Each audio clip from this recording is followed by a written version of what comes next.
Welcome to Lean by Design podcast. I'm your host, Oscar Gonzalez, alongside my co-host, Lawrence Wong. We are former MBA classmates turned business partners with over 25 years of combined experience in life sciences. From R&D through manufacturing, our experiences have shed light into the complex, ever-changing challenges experienced by this industry and many others. We took a risk, quit our six-figure paying jobs in Boston, biotech, and pharma to start Sigma Lab Consulting. Journey with us as we explore the relationship between people and workflow design. The goal? To learn, inspire, and deliver practical tips to navigate these ever-changing challenges.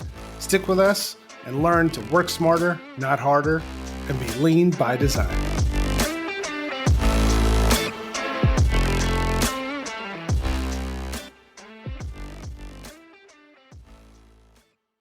Thanks for joining us on another episode of Lean by Design.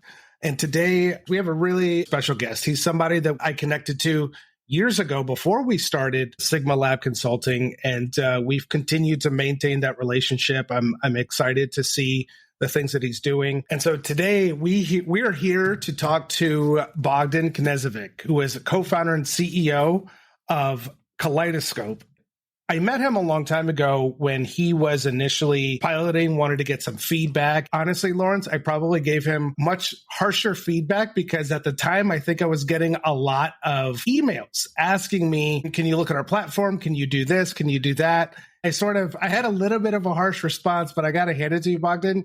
You carried that so well. And then I was like, okay, this is a real guy. This is a real company here that he's trying to build. Like, let me, give him a little bit more of my time. I think a part of what you and I do, Lawrence, is we're really interested in what other people are doing, and however we can impart some knowledge to somebody to help their progress at their company. That's something that we like to do. We like to really be a part of that. Bogdan's coming with over 15 years of academic and industry experience, including immunology, neuroscience, regenerative medicine, genomics, with an emphasis on preclinical drug discovery. So very similar to our space where we're, coming from the labs and seeing things that are in front of us and going, why isn't anybody doing anything about this? So today we're really excited to have a conversation with Bogdan because we're going to start talking about those R&D decisions and how well those decisions are being made when we're looking at the scientific data. Do we have the data that we need to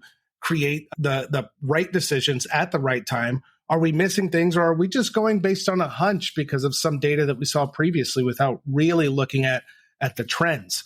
So this is a big topic, and I think a big challenge with a lot of younger companies that may be really trying to hunt for that one piece of data that they can string through a set of hypotheses and really drive their operations. So I'm excited. Bogdan, welcome, and thank you for joining us today.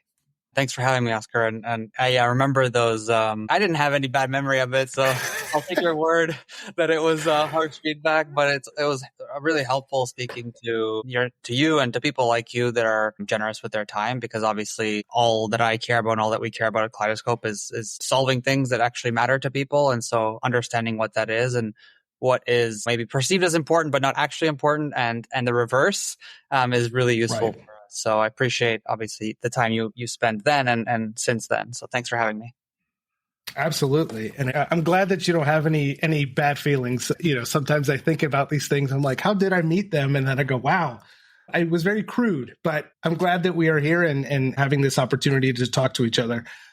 When we start thinking about R&D and the pace of research, you're constantly looking for updated data. It has to be scrubbed. It has to be massaged, presented a certain way. When we talk about our ability to make high stakes decision, why is this such an issue when it comes to R&D? Why is it that we are making decisions that are incomplete in terms of the context or in terms of what data is telling us, that we have delays, et cetera?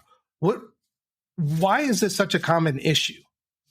Yeah, that's a really meaty question. I wish I had a simple answer for it. I think a lot of it comes down to an understanding of what you're trying to do when you're running R&D, which is test so many different permutations and contexts of different things. And you're running a very complicated data-heavy engine. A lot of the decision-making you're doing, there's different kinds of decisions, but a lot of the really critical decision-making you're doing sits at an org or a cross team level, which means that it's reliant on data that might be distributed heavily across different people and teams and tools.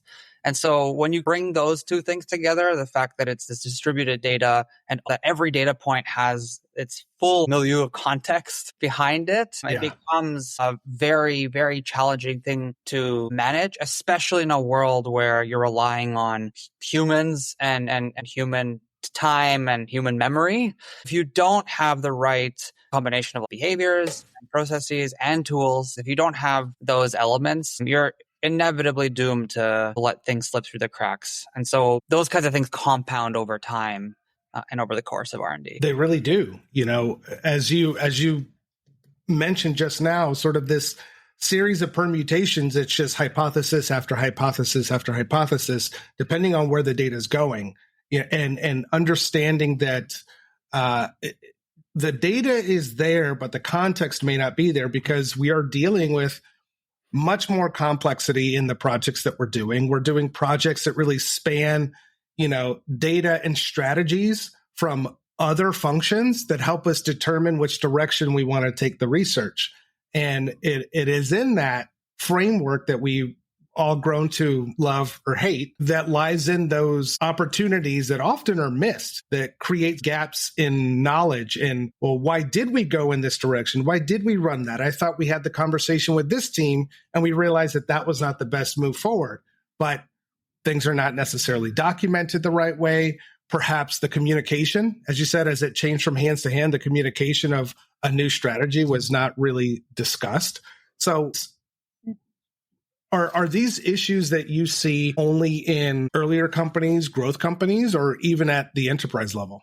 No, I think we see them across the board. I think there's only more at stake and more opportunity as you scale because it goes from the problem being, simply, I use quotes here, how do we manage handoffs or make faster decisions, to one that is, how do we best leverage the corpus of knowledge we've built? And anyone who has been in biotech and worked in biotech knows that after a certain point, you have now accrued so much data and knowledge that you very easily lose the ability to remember what was done or what was deprioritized, or did someone leave in the middle of a certain screening campaign being run. And that matters now, not just for you to do the work you have to do for a given compound, but also because you might be sitting on a treasure trove of knowledge and data that might lead to entirely new programs, more pipelines being launched that you just literally would not know because 6 months ago didn't get the result back and forgot, and now that compound is just sitting there shelved. There's entire businesses now that are built around this premise of let's find things that are collecting dust, and I think that there's just a tremendous opportunity for companies internally to improve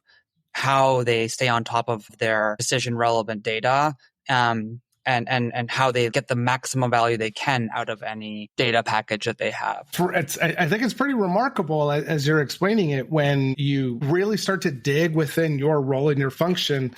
And you start to see things that were created that you've never known. You start to see initiatives that started and stopped because there's this inherent lack of continuity and lack of knowledge base within organizations. There was a point in my life where I thought that going into biopharma was going to be similar to my dad at NASA working 40 years.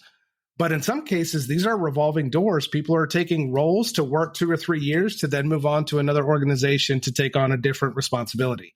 So especially when you see this for people within the life sciences, if you go from academia through industry, you have technicians, graduate students, postdocs, and researchers on grants, and they're there for blips of time, but you could very well be sitting on a treasure trove. At the very least, have a flow of work that has been done that gives you more information on the direction that you should be going, preventing any duplication of experimentation that's really just going to slow down your bottom.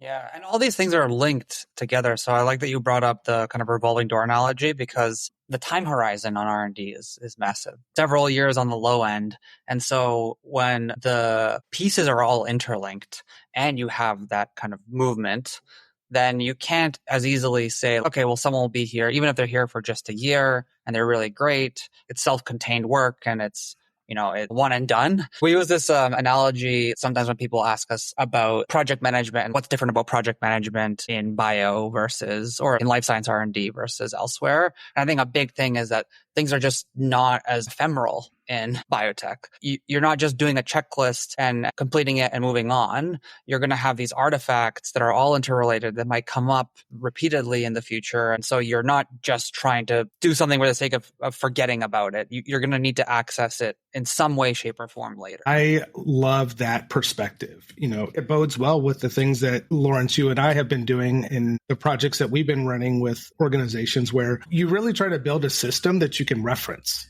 Because think about how often project teams in R&D and in other spaces where you're really collecting things, but you never take a moment to reflect. You never spend an hour or two to say, okay, let's look back at what we're doing. All you're doing is looking at the very end. What happened at the finish line? When really it's all about the journey. What did we learn? What did we improve? How did we get faster? How did our decisions become more clear or lack thereof? And then what can we do in the next one? There's so much power in reflection. And there's a saying that says experience is not wisdom. Your ability to reflect on that experience is where you get that wisdom.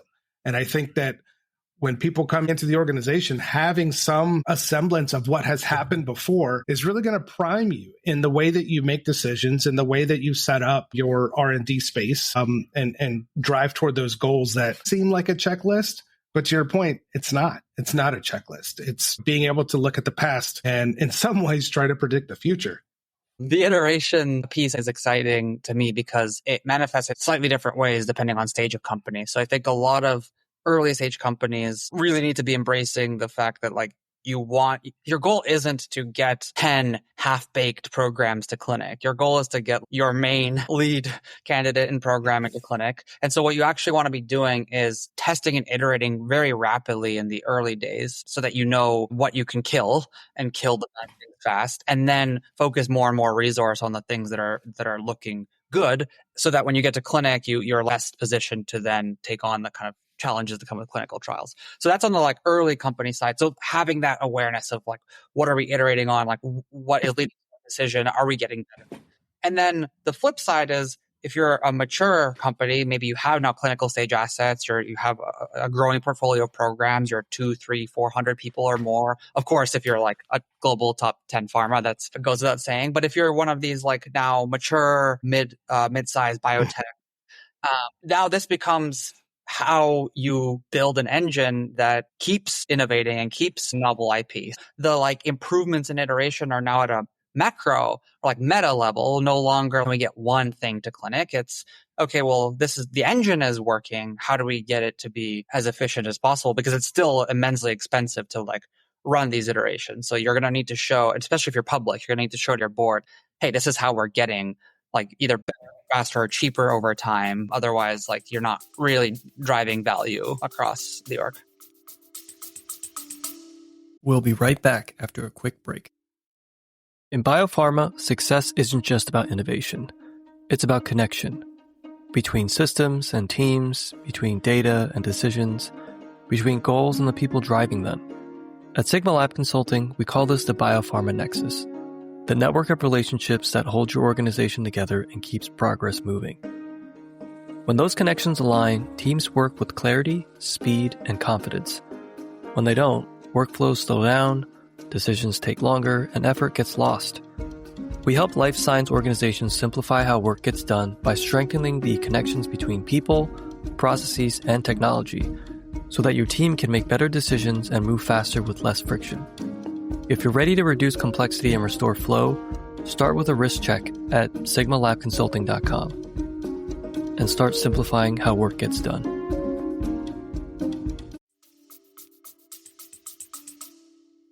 To your point, the engine itself at some point in time was designed for specific outcomes. And so as your portfolio is growing, your team is changing, the decisions are being made, that machine needs to get modified over time, right? And I think you guys have touched around this idea of obviously all of us are generating data all the time, and that data is being used to make decisions, right? But oftentimes that data is not very accessible. And so even if that data exists, somebody can't see it or maybe use it for what they need it for.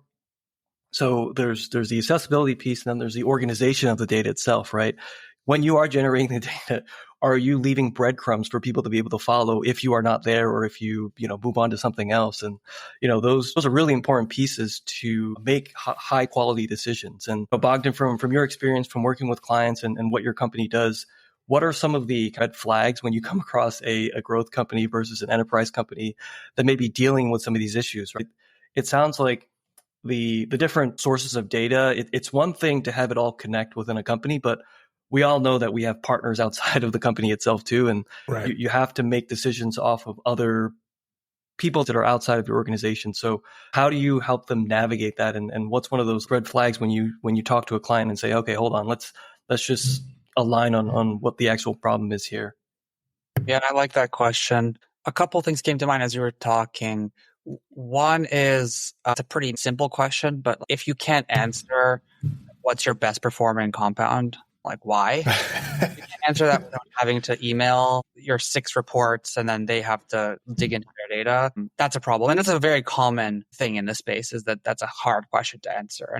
And yes, there's going to be quite like follow-ups, like how do you define best performing, whatever. Sure, you can define it how you want, but if you don't have an easy way to do that without a bunch of manual back and forth, then that's an issue. Another one that I see is downtime. So this concept of downtime being really expensive in biotech, which is when you actually know what the next thing is that you could be doing, or you have the information there. It's just like nothing is happening. I've seen this manifest where teams will, get together, let's say 2 different distinct biology, chemistry, or some kind of combination of teams will get together maybe once a month to go over things that are relevant to both teams. I've seen this happen a couple of times where people will share, like one team will ask, so when can we have those designs ready so that we can go screen them? The other team goes, what do you mean? They've been ready for like 6 weeks now. And you realize that like someone had saved a file somewhere, but there wasn't even a simple system. I'm not talking about all the powerful things we can do with Kaleidoscope, that aside, but even a process by which, okay, when this completes, notify this person or post it here or add it here. And so when you think about all the ways that kind of downtime can happen, and then you factor in external collaborators and people that you're requesting work from that are not in your organization, the mistakes they can make there or delays that can happen there, you're now stacking, like compounding delays over time. So in a course of a year, this could easily be a quarter of time that's just from being better at visibility into who's done what, and can you action the data as soon as you have. You've touched on so many things that are, for me, it brings a little bit of a visceral response, because I've been in those situations too, where you're sort of sitting around going like, didn't anybody actually have a question of where's that data? Like for the last 6 weeks, what have we been doing? And usually you're talking about R&D teams that are working on multiple projects. So they're not just doing one. And that's a transition that happens. When you talk about root cause, why do these things happen? Well, I think in some cases we were trained to be like that. If you think about where does training start? Typically, it's going to be in academia, and you are going to have a self-contained project where I get to determine the experiments that I'm going to do. Or if you're a technician, you're working with a postdoc or maybe a graduate student. So you're just really helping them on whatever they need whenever they need it. Now that you're moving into an industry role, you need to talk about these things. You need to alert people when things have been completed or when you're near completion as a project manager, when you're near completion, because you need to make sure that the other side is ready to receive what you are doing. If you tell them last minute, they may say, I didn't set up any experiments, so it's going to take 4 days. How often is that, Bogdan, where, I didn't grow my cells for that experiment because I didn't know you were ready. So I just split them yesterday, so I'll do them again in 3 days to set up the experiment that I can do 2 days later. This is all the time. And then when you start to bring in partners, CROs, other organizations that probably have a lead time, and no one really has a picture of the flow of the timing. As you said before, it's sort of this like, I'm an individual contributor. Okay, now that I'm done, I'm going to go and move on. And it just left on the desk. It's left in the cloud. In these earlier companies, it's rare, in my experience, to find a research operations specialist, a project manager, something of that nature in R&D spaces, because they don't need it, apparently. But these are the things that happen. We are not trained as scientists to pass the baton because a majority of what's in academia is self-contained. It's the experiments you're running, whether it's supporting somebody or that you are a grad student and you have your own things to do. You are creating the pace. In these scenarios, everybody is a part of that pace. And you lose motivation. You lose those crisp ideas that you're ready to knock in the next one. You get sidetracked, you get distracted. So when we talk about why these things happened, aside from the tools that we're using, there's a little bit of ownership that gets lost, whether it's the expectations or behavior that has not changed or has not been communicated across the organization.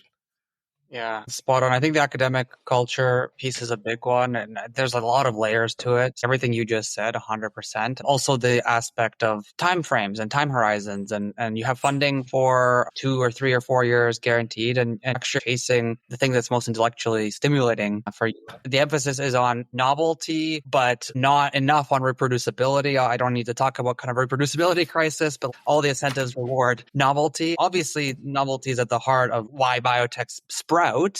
But I think the realization that hits a lot of people like a wall is when you're working in biotech, your biotech is the engine to commercialize IP. It's not the place to go in blue skies, roam and like follow curiosities. We've seen this pattern over the last couple of decades of how we've moved away from a world where trauma does everything to one where really it's the academic labs doing the like truly innovative, explorative like, testing. And then there's something, an inkling or a seedling that you can take and commercialize. And so you create a biotech around that. And then you have these specialist CROs and CDMOs and other orgs that you collaborate with to support in the proof points you need that are not core to your IP, but are important in building that package. And then pharma gets involved when you're phase 1, phase 2, wherever it is. So this kind of distributed nature, this whole commercialization engine is something that is very foreign to academics. It definitely was for me as well. Like it's a whole other pace of work when you come out of that world. I think that is a cultural aspect that is really important to educate people on and make them aware. Unless you're joining a super, super, super early discovery team at a massive organization and you have free reins, of course, that's different. Right. But I'm talking about the average biotech. It takes me back to when I had that transition. When I came in from academia, I had this, is this what industry is like? Kind of perspective, because things were not really connected. My understanding was that the reason why it's so hard to get into the industry, they want experience, is because it's, super complex and it's fast paced and and I get there and I'm like, I see a bunch of people out there computers. So I'm like, okay, this is different science that I'm used to and no one communicating. There was more through emails, but then it was almost like everyone was doing their own thing. And then at the last minute, it was a mad dash effort to develop insights. Let's try to pull these things together so that we can have a strategy for the next stage. It was underwhelming and something that I've grown to understand now, but it expanded your horizons of awareness. Like who should be aware of the work that you're doing, regardless that your office and your lab is over there. I was in a lab down the hallway that I could easily have just disappeared every day because there was a back exit to the parking lot. But my work wasn't just my work. It was everybody else that was around me that was working with it as well. And I think understanding and that development comes with time, but I don't think there's enough attention to it. The habits that we bring in or lack thereof contribute to some of that slowdown, contribute to some of that disjointed nature, where you might be coupling new scientists with folks that have been doing it for 15 years, that have expectations that have never been communicated. There's a balance though, right? Because we went from even, 15, 20 years ago where a lot of this stuff wasn't connected to now opening the floodgates where you have this massive flow of information. And if you guys are familiar with the paradox of choice is, when you have too many options, people get difficulty making decisions. So not everything that people are communicating to you is actually useful. I think there needs to be some sort of boundary between, okay, if we're going to make this decision, we should actually be considering A, B, and C. And what is the balance between what things you include and what you don't include? And I'm sure, Bogdan, you come across this because your company is focused on connecting these systems. So, how do you help, your clients out and how should the industry really think about what things should be connected? And because it's a difficult choice, right? Because there's trade-offs and I would imagine things get very expensive when you try to connect every single thing you're using and you look at it and go, we don't even use most of this stuff that's for what we need it for. How do you think about that from your company lens and just broadly speaking from the industry as a whole? That's a really great question. We took a very clear stance on this early. I'll caveat it by saying there's lots of tooling out there that will help with various things. So this is just how we chose to approach it, which is focus on the data you need for the decisions that you're making as a team. And so we have this concept of like what we call them like data slices as a technical term, but it's a slice because it might be across a bunch of contexts or teams or places, but it's the data slices that are important for whatever phase of work you're in. All of the other data is really important, and all the other data compounds and drives that, and all the other data will be audited at some point, of course. But in like our worldview, it's what data do you need to reach a decision? And so a big thing that the best teams we work with, and then also the ones that start in a okay place and report like huge gains, are the ones that really can leverage, yes, our tool, but also just like this mindset that we bring, which is, well, define the thing that you need. Like, what's the purpose and what's the decision you're trying to make? Start with that and then work backwards and understand, okay, well, this is the goal for these reasons. To achieve that goal, we need, let's say, this data package. So what experiments or studies or assays or things do we need to run to achieve this data package? Let's plan those out. And then you go and execute on the science. It's been interesting to see how people interact with our platform, where you have the teams that are really well established, and for them, it's figuring out, okay, great, how do we expose the views you need and make you work faster?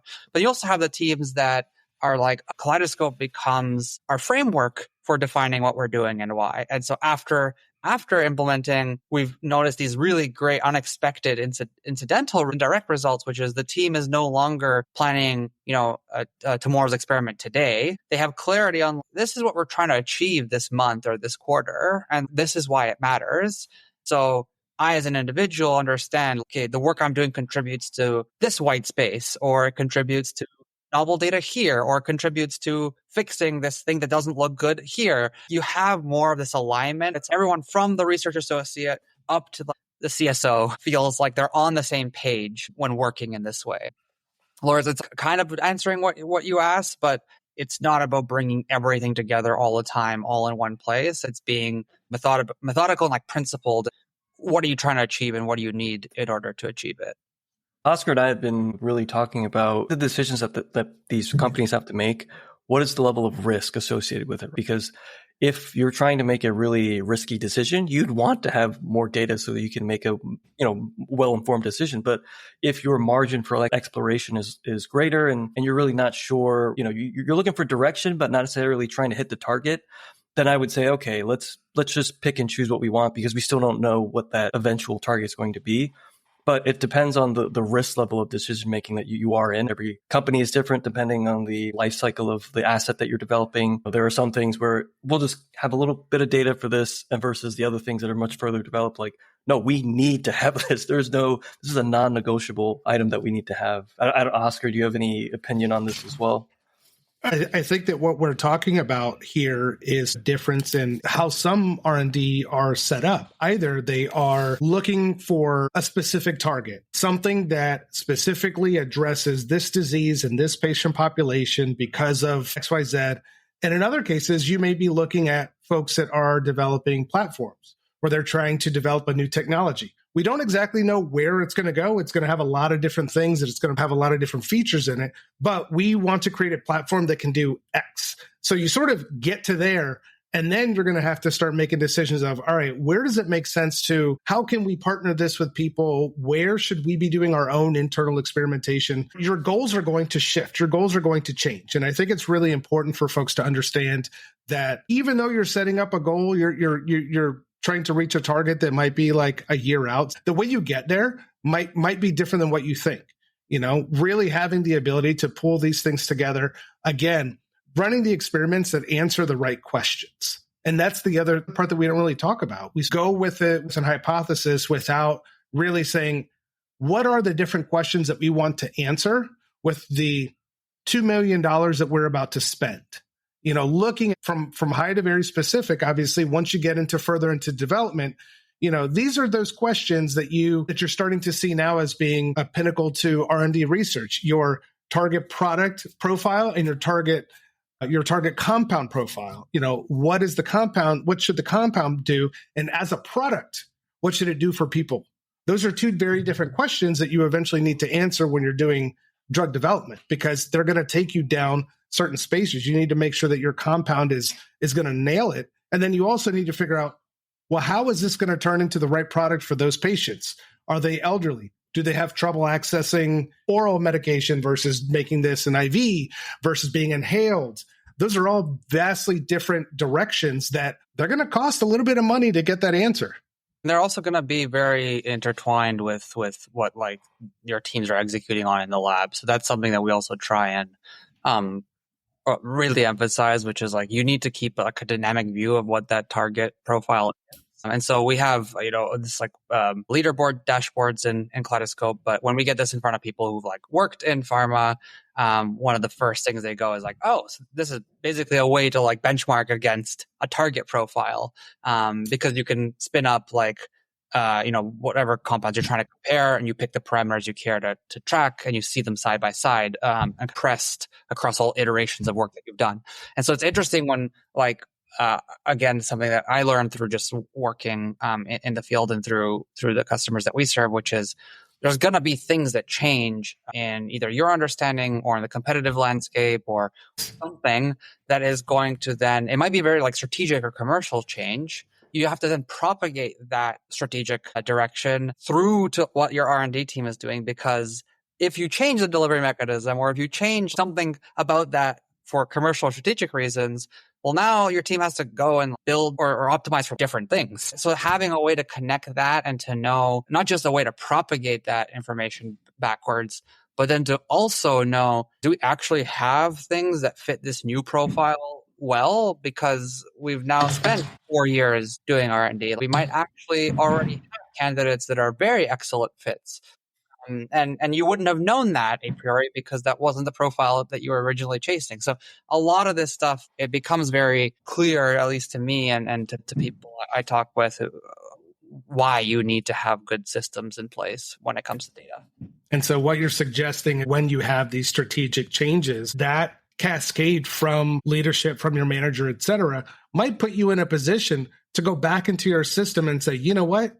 This is where the data has to bifurcate depending on which direction we go. However, the core data that we have now, taking in this new, target product profile, now we can see, you know what? We have 50 constructs that we actually are matching up with what needs to happen over here. Let's resurrect those and see how far we can go. I mean, I think that's a great example of how, understanding not only just your data, but pulling in those things and maintaining that historical knowledge and data for the company can save you a lot of money and can save you a lot of time to go back and restart the screening. The lucky ones are the ones that can nail that strategy from the beginning and say, we might go into 3 directions. All 3 need this set of data. Let's go there as we continue to get more. We might do a side experiment here and there to see if we get a blip that we can then carry out. How long has Kaleidoscope been active? We started the company at the end of 2021. In that time since then, can you share a story of an organization that you went to that probably was as lost or disconnected, and you were able to help them take a more thoughtful approach into establishing better systems, better process, and hopefully closing in those gaps? The first thing that right away popped in my head of like where I experienced it most was just in my own project, and this was in grad school. So this is where it became painfully obvious to me that the anecdote here is I experienced it myself, and then also as soon as I started talking to people immediately around me, like the amount of times where everyone was like nodding along and saying like, yep, and sharing stories there was pretty eye-opening. But examples of things like a colleague that was interested in sequencing a number of mass patients because there was really exciting work happening on the RNA sequencing and genomic side, and spending whatever it was, 3, 4, 5 months prepping that data set to like go and pair with the hospitals to like patient recruit and like get blood and get consent and all of that. Then finding out on a team meeting, the once a quarter team meeting that happens, that like they had already pre-generated 100 or patients worth of samples from that exact target cohort, and it was in a freezer and a spreadsheet somewhere on some folder that had logged that there's the samples are in this freezer. But good luck finding that when you're at an institute that's as big as the Wellcome Center at Oxford. So it's just the work that went into the redundant work, the time and the razor and the energy and the mobilization of other people now and patients being involved. All of that obviously is extremely painful to grapple with. So that was maybe like my most acute example. And then where I've seen us be able to shift teams, I think one is this example that I gave earlier of managing the handoffs. And this happens quite often that individual teams will have great internal tooling for what data do they have. Maybe they have an electronic lab notebook where the molecular biologist can look, or they have the computational bio team has their own database. They can query pretty easily. They have these great tools there. But what about when you're relying on work from someone else or when you're requesting work? And so I've come across teams that have tried to then, Lawrence, to your point earlier, build more, like integrate more, like try and do that. But then it becomes very unruly because now you are trying to effectively maintain and build software systems in-house yourself. You're now also thinking about, okay, well, wait, how do I notify people? So I have to have like a notification system. And then, wait, but how do I manage permissions and authorization? And how do I make sure that the wrong person doesn't get access to the wrong data? And so teams that shared that they did a lot of that realized, oh my God, we're incurring so much tech debt now and putting our IP at risk. And it's just not something that you want to touch. So the alternative is, well, I guess keep pumping money into that or go back to the really broken way where you might go 6 weeks without knowing you have data that you can action. And so there's examples like that where we've come in and given teams, again, it sounds like very straightforward, but that's the whole point, which is great. Use us to request the work that you need. Like find the data that you need for the decision on go, no go. And then as you get it, have a way to action and say, great, this is a go. I'm going to request it from this vendor.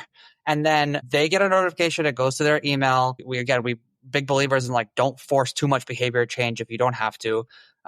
People where they are. So it goes to their email. These are like major companies in the world. So we want to stick with what they're used to. They open a simple page. They have a way to change the status, drop a file in, add a comment. The same thing that they would do via these sprawling email threads, they can just do on one page, hit submit.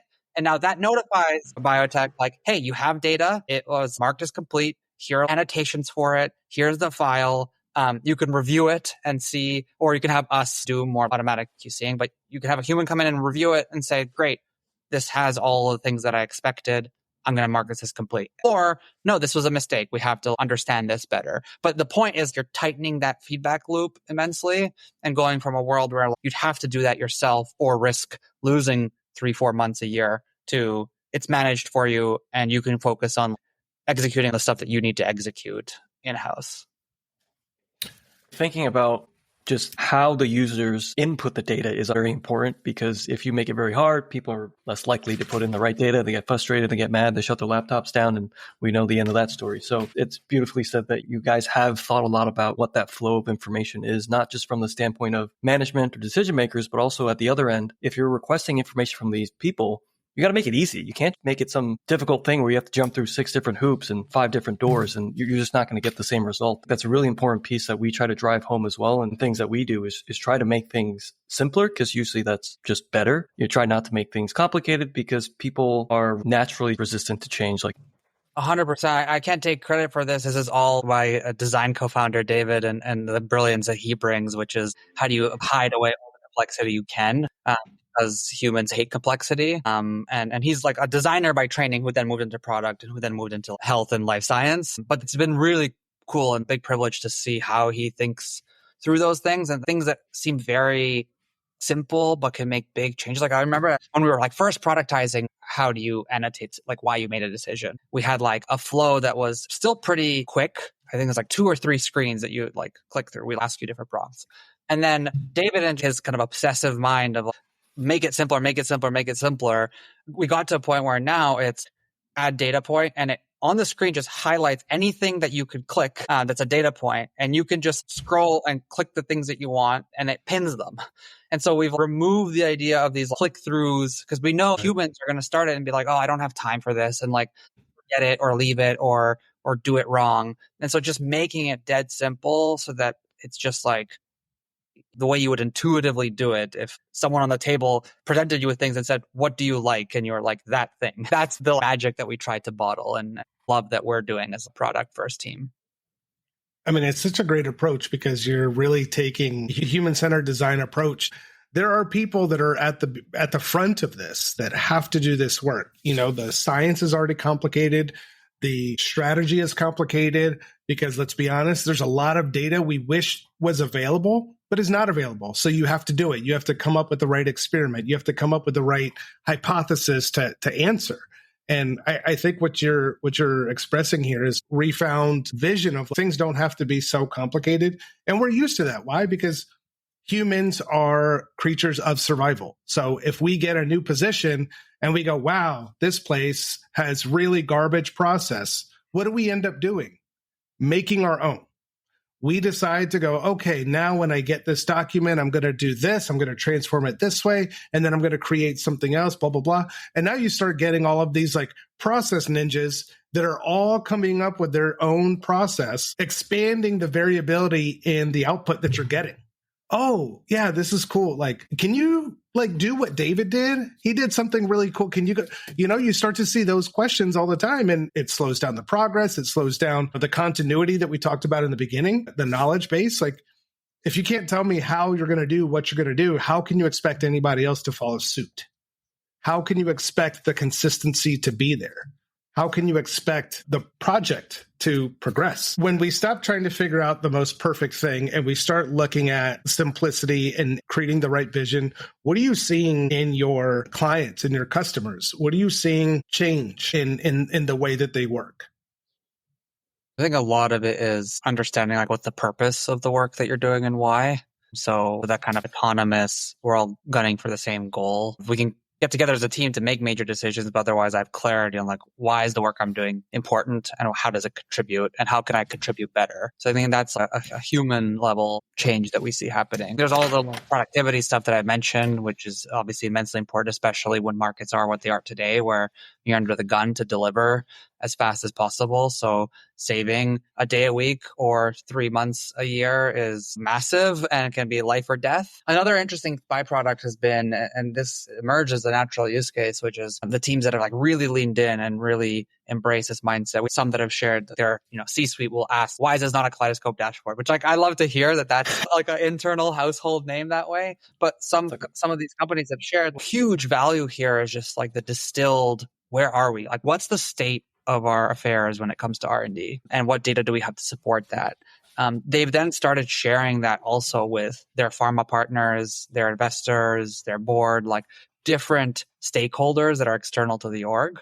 And the result of that has been, in the pharma partner case, whoa, your data is really easy to understand and navigate, which is the industry is so rapport and trust oriented that if that's the effect that you could have, well, now you're that much more likely to work with that pharma partner for them to pay you major dollars to work with you on assets or co-development or a platform or whatever it is. And so those kind of downstream effects have been really cool to see, because now it's company putting its best foot forward. And if you fail because the science doesn't work out, in my view, that's fine, because that's the risk that you're taking. But if you fail because of preventable reasons or things that you could have done better, that to me is the real shame, because that means that there was something that could have been in the hands of a patient and could have completely changed the trajectory of someone's life that won't, or will take a year or 2 or 3 or 4 longer for completely preventable reasons. So that's the world that we want to eliminate. When I get asked, what's the goal with Kaleidoscope? I'm well, 1 is every biotech on the planet using us because we believe that that's valuable. But 2, the goal is that every piece of science translates and gets to the people and populations that need them the most in the fastest possible time. And if that takes 10 years for the science, that's fine. It should take the minimum amount of time possible, because people are waiting at the end of the line. Making the right decisions. You touched on a few things there. We talked about how really develops a more clear foundational knowledge for the people that are conducting the work, that they know what the end is. I've had my own experience in a number of organizations, academic and industry, where the cynicism of the people around me of my work doesn't matter. It angered me a little bit, because I really spent a lot of time to try to get myself into this role. This is where I want my career to be. No. I don't care how small everyone thinks my work is. It means something. I am here because they need me here. how do I show people more of what I'm doing? And to your nod on communicating with the partnership, the leadership, the CROs, when you have this level of clarity, the confidence that people feel when you're able to talk about it, where you're not sort of like, this came from stats. You are on your game, and that changes the relationship, not only the relationship between partners, but also the way that leadership looks at your group and says, you know what? I'm going to back up a little bit because they have it together. They figured out a flow. And these are sort of those byproducts that we don't think about because it's not something that shows up on your balance statement. It's not something that, crosses off a corporate goal, but it really does so much to drive the mindset that is so critical when we're trying to improve the way that we do work, when we're trying to see the possible and understand the value of the things that you have around you. I mean, these are multi-million-dollar projects.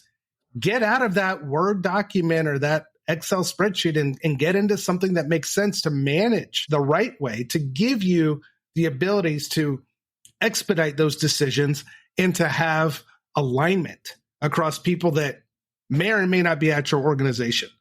Super, super critical. So as we start to close, we're talking about this gap between R&D, decision-making, data, how we connect across organizations, how we connect across partners and CROs, and really what are the signs that we're not doing the things as well as we could be doing. What is one piece of advice? It could be scientific, it could be operational, it could be personal development. What is something that you would give to leaders on bringing clarity to their decision making, on navigating through the complexity where they're trying to find the right way, the right place to start? One thing that came to mind is it's never too early or too late to start making gains, because gains will compound. Even small gains will compound a lot. And so if there's a shift you can make today, a shift towards a better process, a shift towards a better tool, a shift towards anything like that, it's worth making. I think it's time to plant a tree is like 20 years ago, and the second best time to plant a tree is today. Especially first-time leaders, they feel either, it's too soon, like why, like who cares? And they don't realize that's the easiest time to make a change, because it just becomes second nature. And then your future you is going to be singing your praises. And on the flip side, people who are like, a lot of sunk cost fallacy, like we've tried, and sometimes it's understandable. I get it. We're software. So I sometimes understand that people are like, they feel burned because they've used like really bad tools. They're jaded. I get that. But sometimes but we're like so complex. Like, how could we do this? And again, it's about defining, well, what's the minimal thing that you could do today that would move the needle on it? And how do you do that today?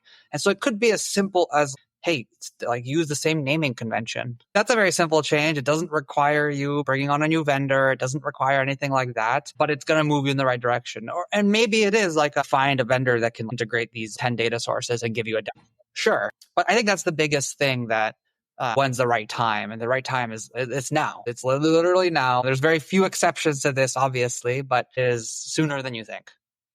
I can empathize with that so much. Really, what we're talking about, guys, here is don't wait. Don't wait to fix things that can be addressed. Don't wait to have the conversation. You may not have the bandwidth to do something right away, but these are things that create ripples through your organization. We've seen it as well, that, we're with a client for, 1 year, 2 year, and then you start to see people that you have not even directly engaged with that are starting to come into your direction to say like, hey, like I want to jump on board with what's happening in that group. I want to jump on board with happening with this group. And you start to see this appreciation and how things have been made easier, and sort of the clarity that people get. And how do you know about it? Because people stop talking about it. Because people stop talking about how bad it was. Because no one's going to come and give you a trophy, unfortunately. So, no one's going to throw a party for changing the process and doing a new thing. But people stop talking about it, and they start talking about the value. They start talking about what really matters. And I think that's what we talked about here today. So Bogdan, thank you very much. For anybody that's interested in learning more about Bogdan's work, about Kaleidoscope, where can we send them? Yeah, best for me would be connect on LinkedIn. I'm always there. Our website is kaleidoscope.bio, so you could check that out. And then we do also maintain like a resource blog where we post mostly opinion pieces and kind of perspectives. That's on blog.kaleidoscope.bio. So for anyone who wants to subscribe there, we've gotten great feedback from the community that they appreciate that content. Awesome. Bogdan, it was a fantastic conversation. Feel like there's about 6 more different conversations we could go into. So thank you for joining us. We'll thank Lawrence. He jumped out, had another call to go to, but it was an absolute pleasure. And I look forward to doing this again. Thanks so much for having me, Oscar. Likewise. Thanks for listening. Don't forget to leave us a review, like, and share on Spotify, Apple, and Google Podcasts, or wherever you get your podcasts. And if you're interested in being on the show or becoming a sponsor, send us a message at leanbydesign@sigmalabconsulting.com.